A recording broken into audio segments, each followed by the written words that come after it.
The desert at night is a different kind of empty. It's not just the absence of people or the way the wind dies down after sunset.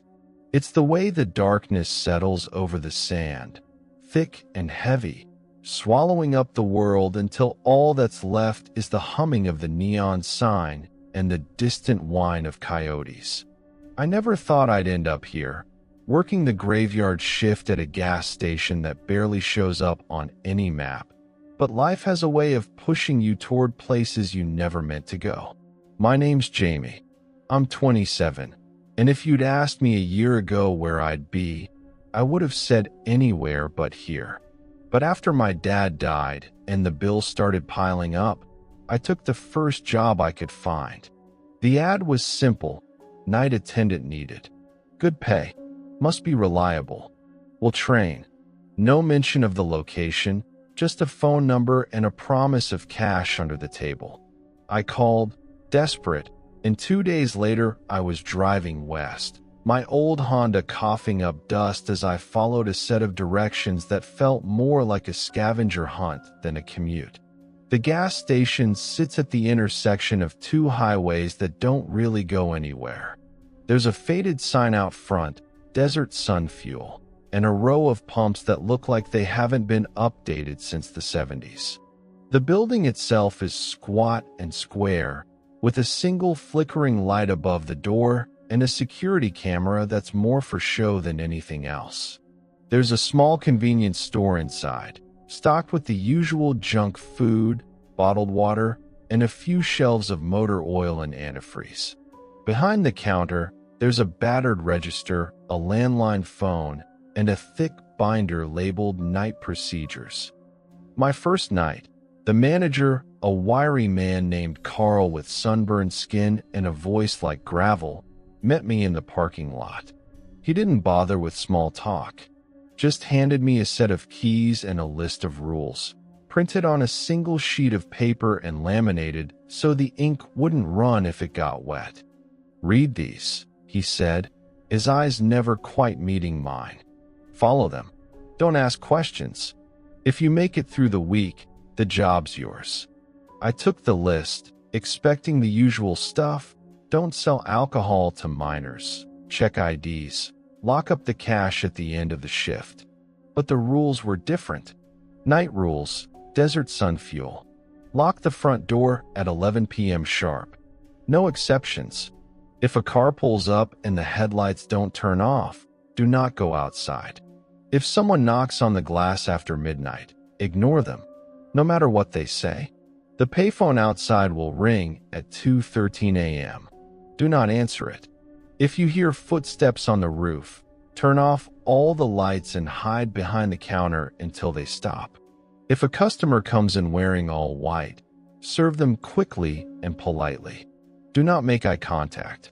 Never, under any circumstances, open the back door between midnight and sunrise. I read the list twice, then looked up at Carl. He just shrugged, like he'd seen this reaction 100 times before. "You'll get used to it," he said. "Or you won't. Either way, don't break the rules." He left me alone after that, the taillights of his truck disappearing into the darkness. I stood there for a long moment, the list trembling in my hand, before finally unlocking the door and stepping inside. The first few hours passed in a haze of boredom. A couple of truckers stopped for gas, their faces tired and blank. A family in a minivan bought sodas and chips, the kids whining about the heat even though the sun had been down for hours. I restocked the shelves, swept the floor, and tried not to think about the rules taped to the wall behind the register. At 10:45, I started to get nervous. The clock above the coffee machine ticked closer to 11, and I found myself glancing at the door every few seconds. I didn't really believe in any of it, ghost stories, urban legends, whatever this was supposed to be, but something about the way Carl had looked at me made it hard to shrug off. At 10:59, I locked the front door, twisting the deadbolt until it clicked. The parking lot was empty, the only light coming from the neon sign and the pale glow of the moon.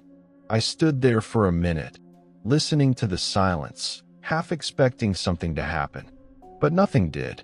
I went back behind the counter, trying to shake off the feeling of being watched. I told myself it was just nerves, just the strangeness of a new job in a place that felt like the edge of the world. But then, at 11:17, a car pulled up to the pumps. The headlights stayed on, bright and unblinking, cutting through the darkness like searchlights. I waited, expecting the engine to turn off, the door to open, someone to step out. But the car just sat there, idling, the headlights fixed on the front window. I remembered the rule. If a car pulls up and the headlights don't turn off, do not go outside. I watched from behind the counter, heart pounding, as the minutes dragged by. The car never moved. No one got out. After what felt like an hour, the engine finally revved, and the car pulled away, headlights still blazing. I let out a breath I hadn't realized I was holding. That was the first night I started to believe the rules weren't just for show. The rest of that first night passed in a kind of uneasy truce. I kept glancing at the clock, counting down the hours until sunrise. Every time the wind rattled the glass or a coyote howled in the distance, I jumped. But nothing else happened. No more cars, no knocks on the glass, no footsteps on the roof. When the sky finally started to lighten, I unlocked the door and stepped outside, breathing in the cold, dry air. The desert looked different in the morning, less threatening, almost peaceful. I told myself I'd just let my imagination get the better of me. But the next night, the rules started to make more sense. Carl showed up just before sunset, dropping off a box of supplies and a fresh pot of coffee. He didn't ask how my first shift had gone, and I didn't volunteer any details. He just handed me a new set of keys, one for the register, one for the storage room, and one for the safe in the back office. "Don't lose these," he said. "And remember, if you have to leave the building for any reason, lock the door behind you, even if you're just taking out the trash." I nodded, pocketing the keys. Carl lingered for a moment, his gaze drifting to the list of rules taped behind the counter. "Did you see anything weird last night?" he asked, almost casually. I hesitated. A car pulled up. Headlights stayed on. No one got out. He nodded, like that was exactly what he'd expected. "Good. You stayed inside." "Yeah, that's the right call. Some folks get curious. They don't last long." He left after that, and I was alone again, the sun sinking behind the hills.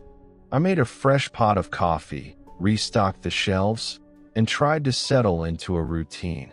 But the rules were always in the back of my mind, a constant itch I couldn't scratch. At 11 o'clock, I locked the door. This time, I didn't hesitate. I checked the deadbolt twice, then pulled down the blinds over the front windows. The parking lot was empty, the desert stretching out in every direction, endless and silent. Midnight came and went. I was halfway through a crossword puzzle when I heard it, a soft, insistent knocking on the glass. 3 sharp raps, then silence. I froze, pen hovering over the page. The knocking came again, louder this time. I remembered the rule. If someone knocks on the glass after midnight, ignore them, no matter what they say. I stayed behind the counter, heart thudding in my chest. The knocking continued, steady and patient. Then a voice, muffled but clear. "Hey, can you let me in? My car broke down. I just need to use the phone." It sounded like a woman, maybe in her 30s. Her voice was calm, almost friendly. I didn't move. "Please," she said. "It's freezing out here. I just need to call my husband." I stared at the register, refusing to look at the window. The voice changed, growing more desperate. "I can see you in there. Please, just open the door." I'm scared. I gripped the edge of the counter, knuckles white. The knocking grew frantic, then stopped. Silence settled over the station, thick and heavy. I waited, barely breathing. After a few minutes, I risked a glance at the window. Nothing. The parking lot was empty, the glass unmarked. I let out a shaky breath, forcing myself to relax. But the sense of unease lingered.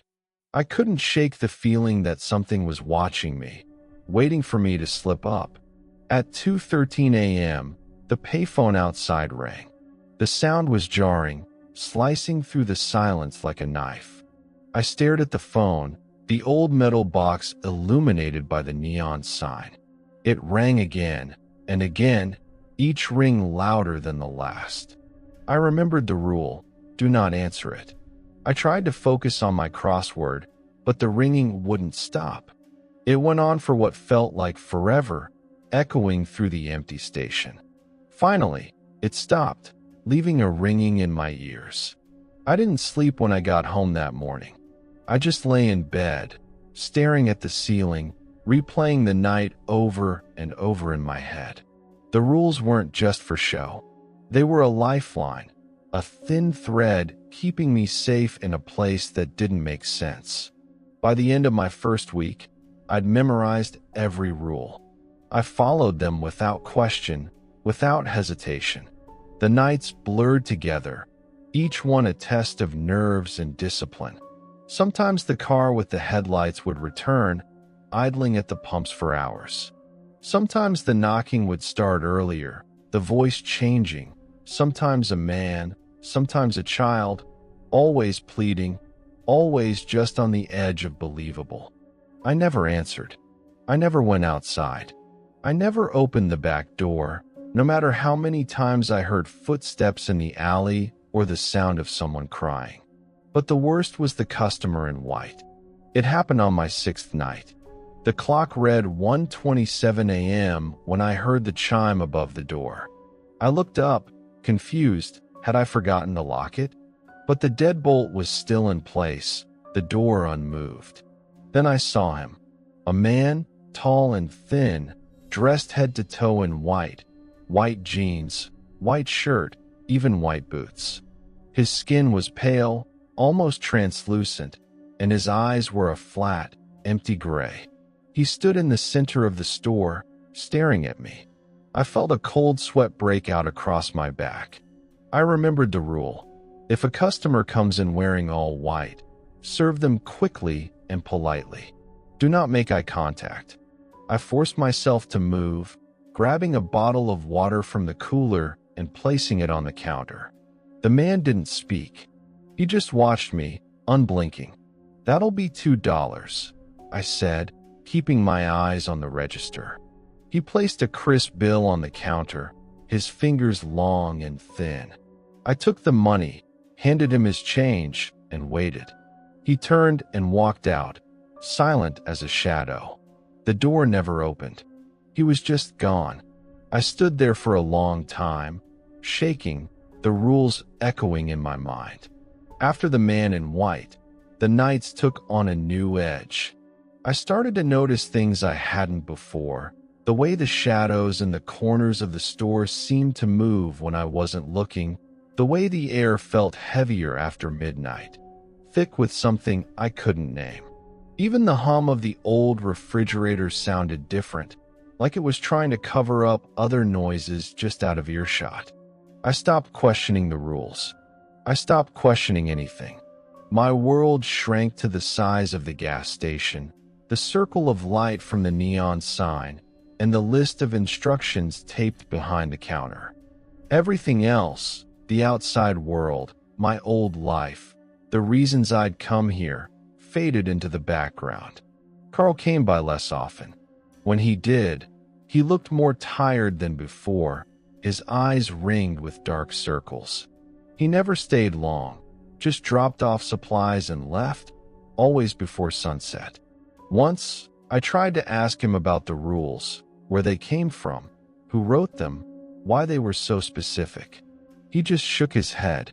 "Don't go looking for answers, Jamie," he said. "Just do your job. That's how you stay alive out here." I took his advice. I kept my head down, did my work, and followed the rules. But the desert has a way of getting under your skin. The longer I stayed, the more I felt like I was being watched, not just by the things that came at night, but by the land itself. The sand, the rocks, the endless sky. It was like the whole place was waiting for me to make a mistake. One night, about 2 weeks in, the power went out. It was just after midnight. I was restocking the candy aisle when the lights flickered, then died, plunging the store into darkness. The hum of the refrigerator stopped. The neon sign outside went black. For a moment, the only sound was my own breathing. I fumbled for my phone, but the screen wouldn't turn on. Dead. I tried the landline, but there was no dial tone. The silence pressed in, thick and suffocating. Then I heard footsteps on the roof. Slow, deliberate, moving from one end of the building to the other. I remembered the rule. If you hear footsteps on the roof, turn off all the lights and hide behind the counter until they stop. But the lights were already off. I crouched behind the counter, heart pounding, trying to make myself as small as possible. The footsteps moved back and forth, pausing above me, then continuing. I held my breath, counting the seconds. After what felt like an eternity, the footsteps stopped. The silence returned, deeper than before. I stayed behind the counter, afraid to move. Eventually, the lights flickered back on, the refrigerator humming to life. My phone buzzed, the screen lighting up with a dozen missed notifications. The neon sign outside sputtered, then glowed steady and blue. I stood up, legs shaking, and checked the clock. 1:42 a.m. I'd lost almost an hour. I never found out what had been on the roof. I didn't want to know. The next day, Carl showed up before sunset, looking more anxious than usual. He checked the circuit breakers, muttering under his breath, then pulled me aside. "Did you follow the rule?" he asked, voice low. I nodded. I hid behind the counter. Didn't move until the lights came back. He let out a breath, relief flickering across his face. "Good. That's good. Just keep doing what you're doing." He left without another word, and I was alone again. The nights started to blur together. I lost track of the days, the weeks. My sleep schedule was a mess, up all night, sleeping through the hottest part of the day, waking up groggy and disoriented. I started keeping a journal, writing down everything that happened during my shifts. The rules, the strange customers, the things I saw and heard. It helped, a little, to put it all on paper. But some things were harder to write about. Like the night, I almost broke the most important rule. It was a Thursday, I think. The air was thick with dust, the wind howling outside. I'd locked the front door at 11, checked the back door twice, and settled in behind the counter with a cup of coffee. Around 3 a.m., I heard a noise from the alley behind the store, a low, desperate sobbing. At first, I tried to ignore it, but the sound grew louder, more insistent. It sounded like a child, crying for help. "Please," the voice called. "I'm lost. I can't find my mom." I stood up, heart racing. Every instinct screamed at me to help. I moved toward the back door, hand on the knob. Then I remembered, never, under any circumstances, open the back door between midnight and sunrise. I froze, the rule echoing in my mind. The crying continued, growing more frantic. "Please, it hurts. I'm scared. Please let me in."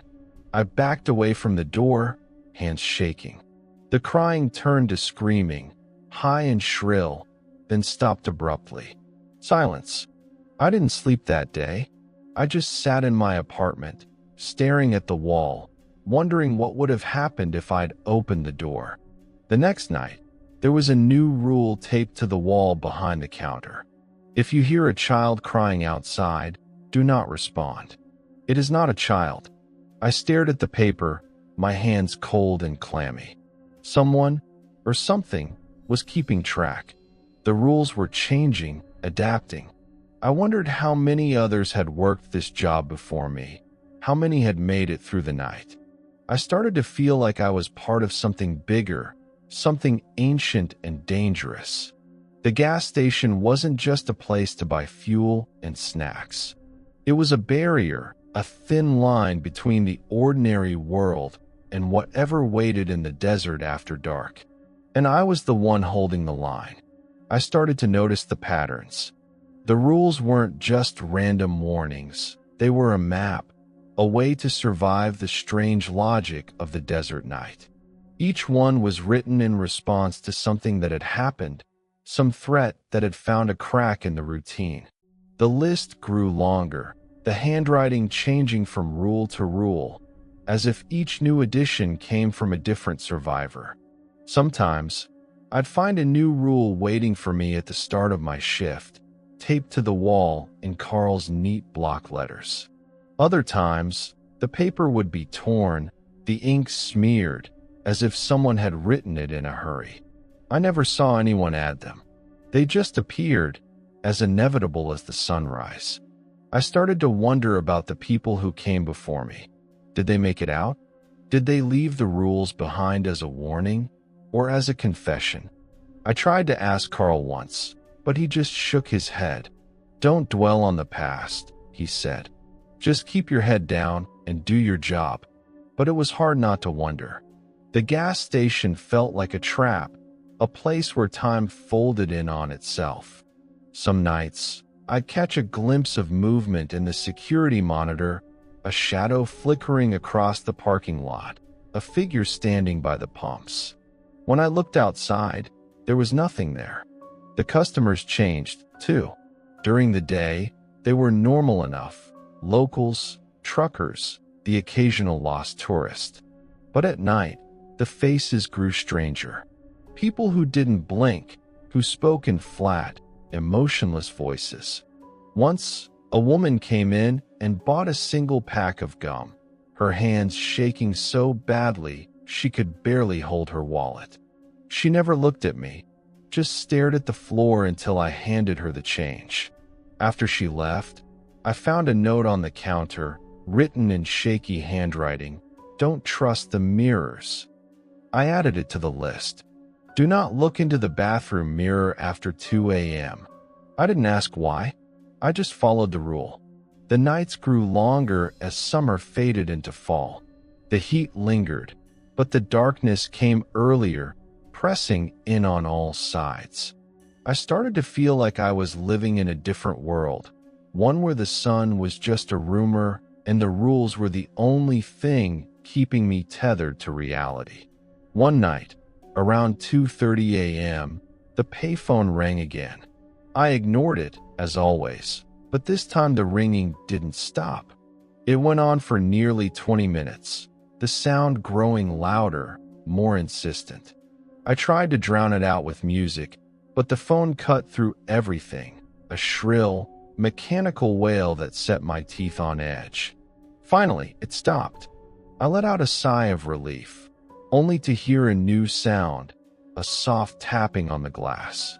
I looked up, heart pounding. A man stood outside, his face hidden in shadow. He knocked again, slow and deliberate. "Please," he said, his voice muffled by the glass. "I need to use the phone.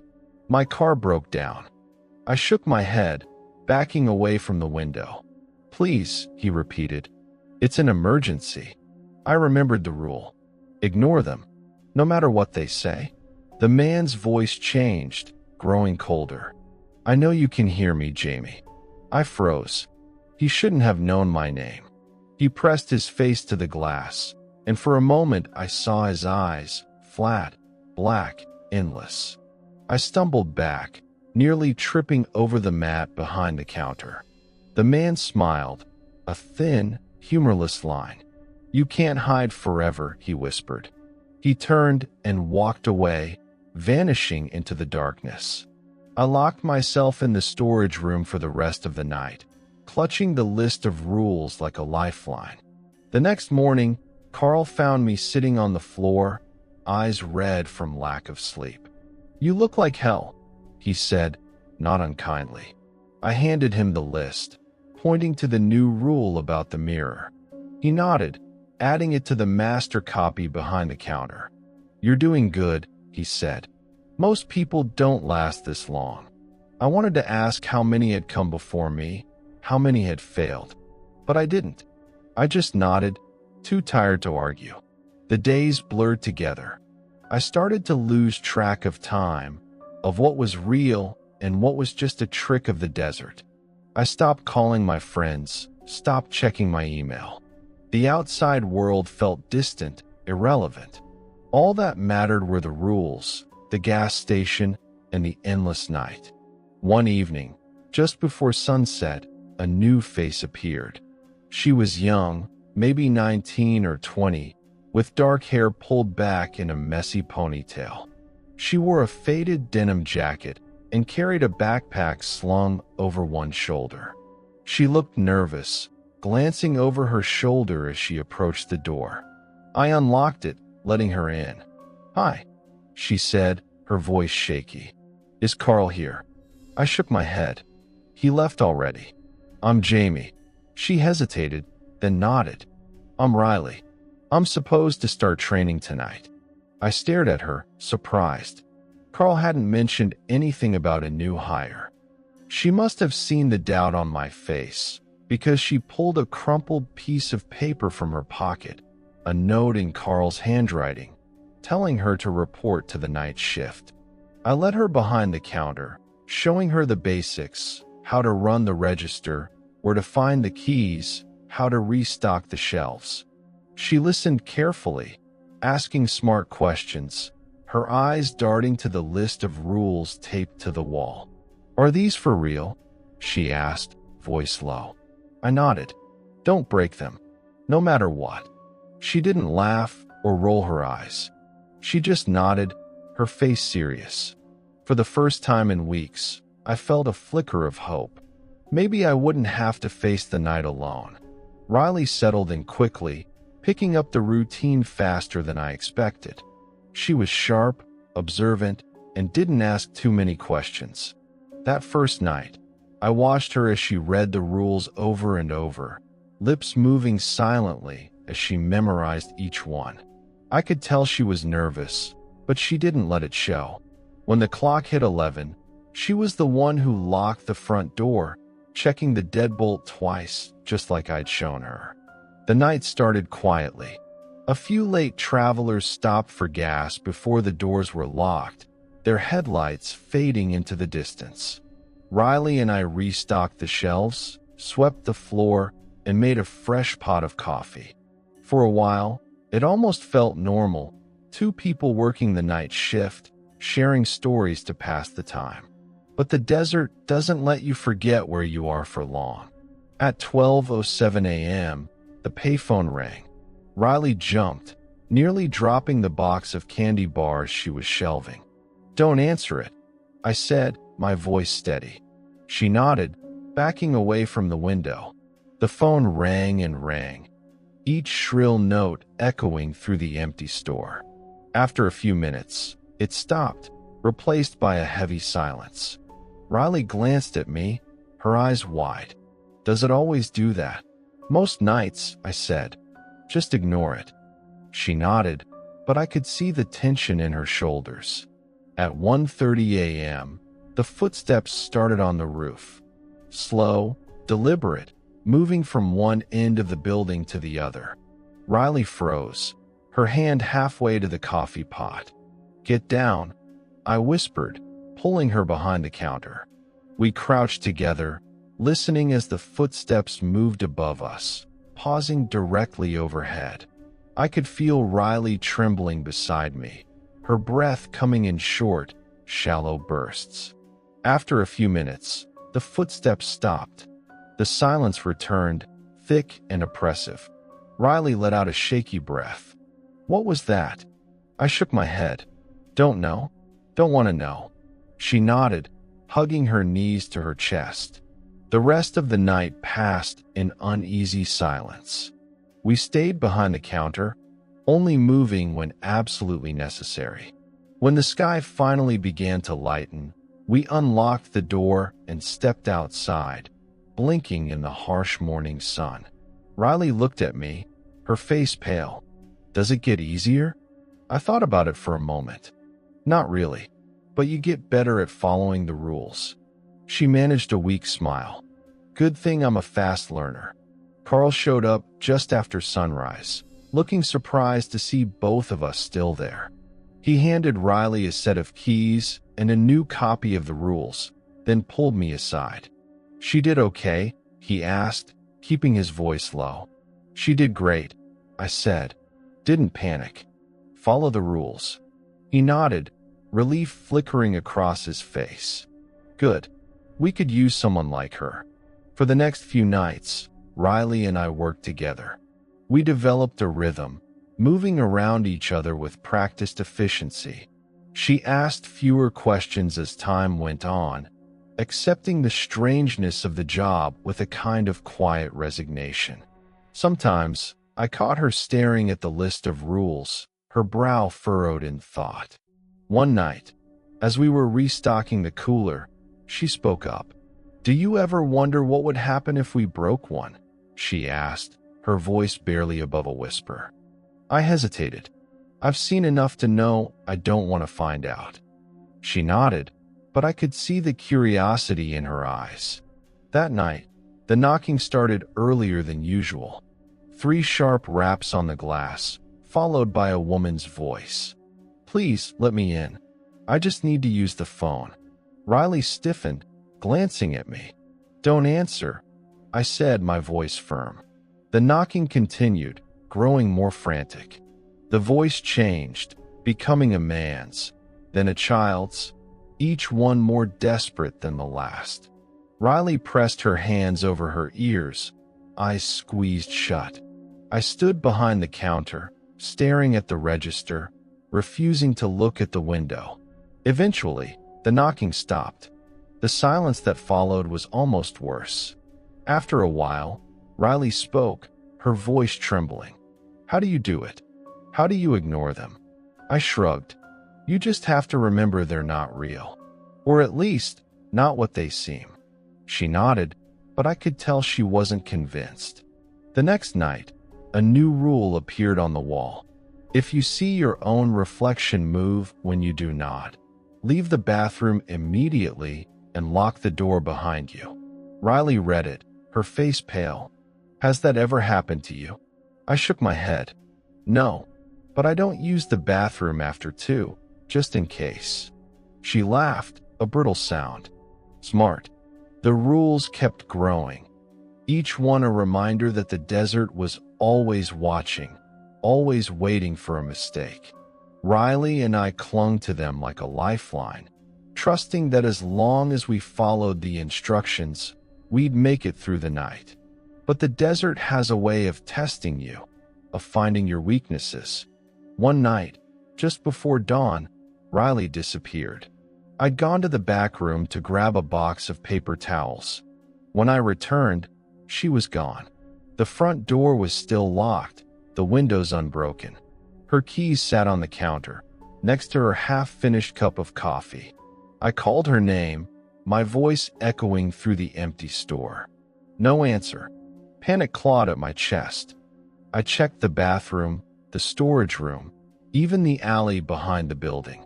Nothing. I stood in the center of the store, heart pounding, trying to remember if I'd missed a rule, if there was something I should have done differently. Then I saw it.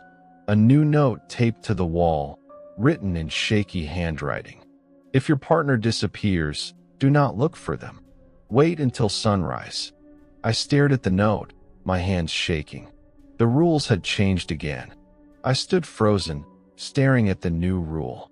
My mind raced, replaying every moment of the night, searching for something I'd missed.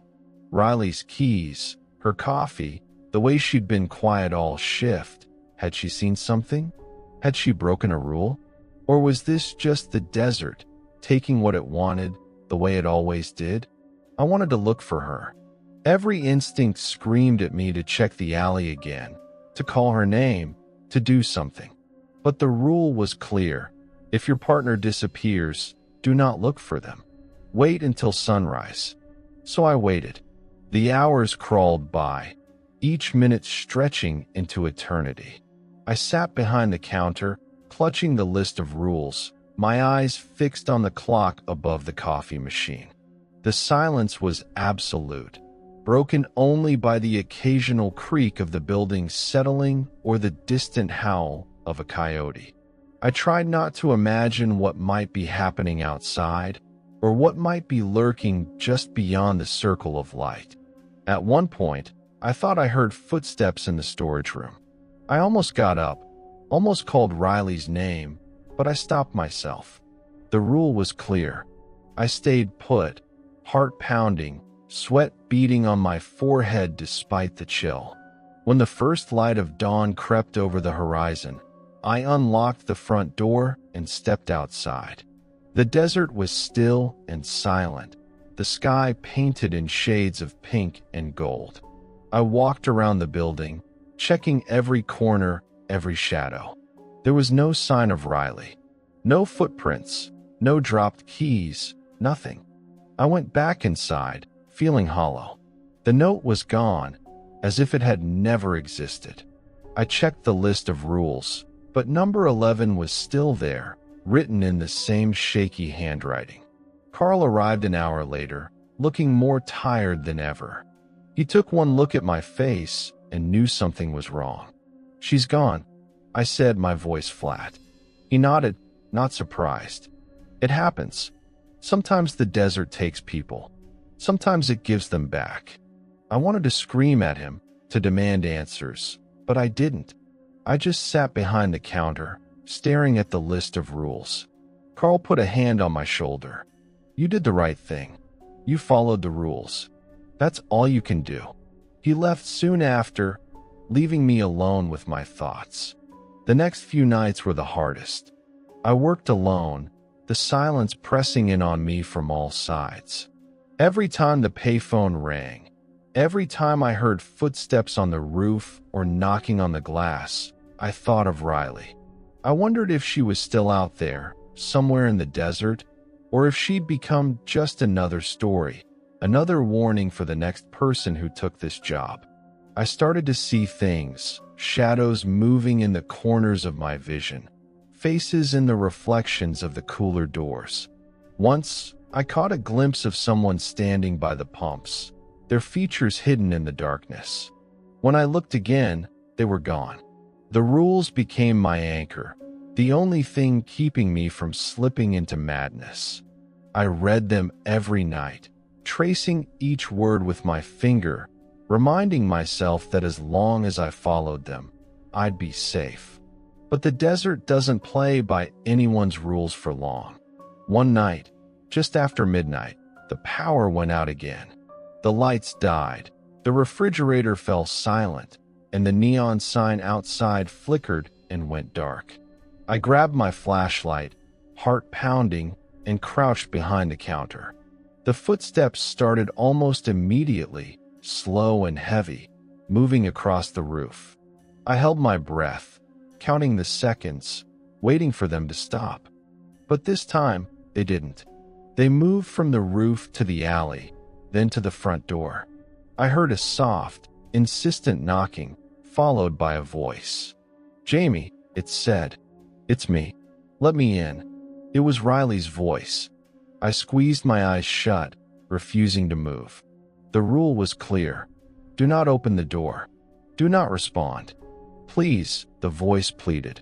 "I'm cold. I'm scared. I don't know where I am." I stayed behind the counter, hands shaking, tears stinging my eyes. The voice changed, growing harsher. "You're just going to leave me out here? After everything we've been through?" I pressed my hands over my ears, trying to block it out. The knocking stopped. The silence returned, deeper than before. When the lights finally came back on, I stood up, legs trembling. The store was empty. The clock read 2:47 a.m. I made it through the rest of the night in a daze, moving through the motions of my shift like a ghost. When the sun rose, I unlocked the door and stepped outside, half expecting to find Riley waiting for me. But the desert was empty, as always. That morning, a new rule appeared on the wall. If someone you know calls your name from outside, do not answer. It is not them. I added it to the list, my hands numb. The days blurred together. I stopped sleeping, stopped eating. I just worked, night after night, clinging to the rules like a drowning man clings to a life raft. Sometimes I thought about quitting, about packing my things and driving away, leaving the gas station and the desert behind. But I knew it wouldn't matter. The rules would follow me. The desert would find me, no matter where I went. I was part of it now, bound to the night and the things that waited in the darkness. And the rules were all I had left. The routine became my only comfort. Each night, I arrived before sunset, checked the pumps, restocked the shelves, and brewed a pot of coffee that I rarely drank. I locked the doors at 11, checked the back door twice, and sat behind the counter with the list of rules in front of me. I read them aloud, like a prayer, before the darkness settled in. The desert outside was a black ocean, endless and silent. Sometimes, I'd catch a glimpse of headlights far off on the highway, but they never stopped. The world shrank to the size of the gas station, the circle of light from the neon sign, and the rules that kept me alive. I started to write my own notes in the margins of the rule sheet. Little reminders, observations, things I'd learned that weren't written down. Don't trust the silence. If you feel watched, you are. Never let your guard down after 3 a.m. The rules were growing, evolving, just like the threats outside. One night, as I was counting the register, I heard a new sound, a low, rhythmic tapping coming from the storage room. It was steady, almost like someone drumming their fingers on the metal shelves. I froze, listening. The tapping continued, unhurried, patient. I checked the rules. Nothing about tapping. I stayed behind the counter, watching the security monitor. The camera feed for the storage room was black, as if the camera had been unplugged. The tapping grew louder, then stopped. Silence. I waited, heart pounding, but nothing else happened. I made a note. If you hear tapping from the storage room, do not investigate. The next night, a new rule appeared on the wall. If you hear tapping from the storage room, do not investigate. Wait until it stops. I stared at the rule, a chill running down my spine. Someone, or something, was watching, keeping track, making sure the rules stayed up to date. I started to wonder if I was losing my mind. The isolation, the sleepless nights, the constant fear, it all started to blur together. I talked to myself, to the empty store, to the list of rules. Sometimes, I thought I heard answers. One night, just after 2 a.m., the payphone rang. I ignored it, as always, but this time, the ringing was followed by a voice on the intercom. "Jamie," it said, soft and familiar. "It's Carl. I need you to open the back door. I forgot my keys." I froze. Carl never came at night. Never. I checked the rules. Never open the back door between midnight and sunrise. I stayed put, hands shaking. The voice grew more insistent. "Jamie, come on. It's freezing out here. Just open the door." I didn't move. The voice changed, growing deeper, distorted. "Open the door, Jamie." I pressed my hands over my ears, refusing to listen. Eventually, the voice stopped. The silence returned. The next morning, Carl arrived as usual, looking tired but unharmed. I told him what had happened, and he just nodded. "They'll try anything," he said. "Don't trust any voice you hear at night. Not even mine." I added it to my notes. The rules became a living thing, growing and changing with each new threat. I started to feel like a caretaker, a guardian of something ancient and dangerous. The gas station was more than just a job. It was a barrier, a thin line between the ordinary world and the darkness that waited outside. One night, just before dawn, I saw something I'll never forget. I was restocking the cooler when I caught a glimpse of movement outside. I looked up, expecting to see a coyote or a stray dog. Instead, I saw a figure standing at the edge of the parking lot, just beyond the reach of the neon light. It was tall and thin, its body wrapped in tattered cloth. Its face was hidden in shadow, but I could feel its eyes on me, cold and hungry. It didn't move, it didn't speak. It just stood there, watching. I backed away from the window, heart racing. I checked the rules, nothing about figures at the edge of the lot. I waited, watching the clock, counting the minutes until sunrise. When the first light touched the horizon, the figure vanished, melting into the desert like a mirage. I made a note. If you see a figure at the edge of the lot, do not approach. Wait for sunrise. The next night, a new rule appeared. If you see a figure at the edge of the parking lot, do not approach. Wait for sunrise. The rules were growing faster now, as if the threats were multiplying, testing the boundaries, looking for a way in. I started to wonder how long I could keep this up, how long before I made a mistake, before I missed a new rule, before the desert finally claimed me like it had claimed so many others. But I kept going. Night after night, I followed the rules, clinging to them like a lifeline. Because in the desert, the night rules are different, and breaking them is the last mistake you'll ever make. The longer I stayed, the more the gas station felt like a living thing, breathing, watching, waiting. The rules weren't just a list anymore. They were a conversation, a record of every mistake, every close call, every lesson learned the hard way. I wondered who else was reading them, who else had added their warnings in the past, and if anyone would be left to read mine in the future. Some nights, I'd find myself staring at the horizon, searching for headlights or the faint glow of another building. But there was nothing, just the endless desert, the wind, and the darkness pressing in on all sides. The world outside the gas station felt like a memory, something I dreamed about long ago. I started to keep a second notebook, hidden in the back office, where I wrote down everything I remembered from before, the sound of my mother's laugh, the way the city lights looked from my old apartment, the taste of real coffee.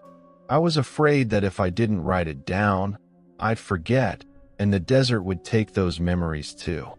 One night, as I was writing, I heard the payphone ring. I ignored it, as always, but this time, the ringing was followed by a soft tapping on the glass. I looked up, heart pounding, and saw a child standing outside, her face pale and eyes wide. "Please," she whispered, her voice muffled by the glass. "I'm lost. Can you help me?" I closed my eyes, repeating the rule in my head. If you hear a child crying outside, do not respond. It is not a child. The tapping grew louder, more frantic. "Please, Jamie. I'm so cold." She knew my name. I gripped the counter, refusing to move. The child's face twisted, her eyes turning black, her mouth stretching into an impossible grin. She pressed her hands against the glass, leaving smears that looked like oil. Then, just as suddenly, she was gone. I sat down, shaking, and added another note to my list. If they know your name, do not answer. No matter what. The next night, a new rule appeared. If anything outside knows your name, do not answer. Do not acknowledge it. The rules were starting to feel like a living document, a survival guide written by ghosts. I wondered how many names had been lost to the desert, how many voices had called out in the night, hoping for help that would never come. Carl came by less and less. When he did, he looked older, more worn down. He never stayed long, just checked the supplies, glanced at the rules, and left before sunset. Once, I asked him how long he'd been working here. "Too long," he said, his voice hollow. "Long enough to know you never really leave." I wanted to ask what he meant, but he was already gone. The nights grew colder as winter approached. The wind howled through the cracks in the walls, carrying with it the scent of dust and something older, something that didn't belong. I started wearing my jacket inside, huddling behind the counter with a blanket wrapped around my shoulders. One night, just after 3, the power went out again. I grabbed my flashlight and crouched behind the counter, waiting for the footsteps on the roof. But this time, there was only silence. I waited, counting the seconds, the minutes. The silence stretched on, heavy and suffocating. Then, I heard a voice, soft, familiar, coming from the storage room. "Jamie," it said. "It's Riley. I'm back." My heart twisted. I wanted to believe it, wanted to run to the storage room and find her standing there, alive and safe. But I remembered the rule. If someone you know calls your name from outside, do not answer. It is not them. I stayed put, tears streaming down my face. The voice grew louder, more desperate. "Please, Jamie, I need your help." I pressed my hands over my ears, refusing to listen. Eventually, the voice faded, replaced by the hum of the refrigerator as the power returned. I stood up, legs shaking, and checked the storage room. It was empty as always. I added another note. "No matter how much you want to believe, never break the rules." The next night, a new rule appeared. No matter how much you want to believe, never break the rules. The rules were all that stood between me and the darkness. I clung to them, even as the world outside faded into a distant memory. One night, just before dawn, I saw Carl standing by the pumps, his face pale in the neon light. He waved, beckoning me outside. I hesitated, checking the rules.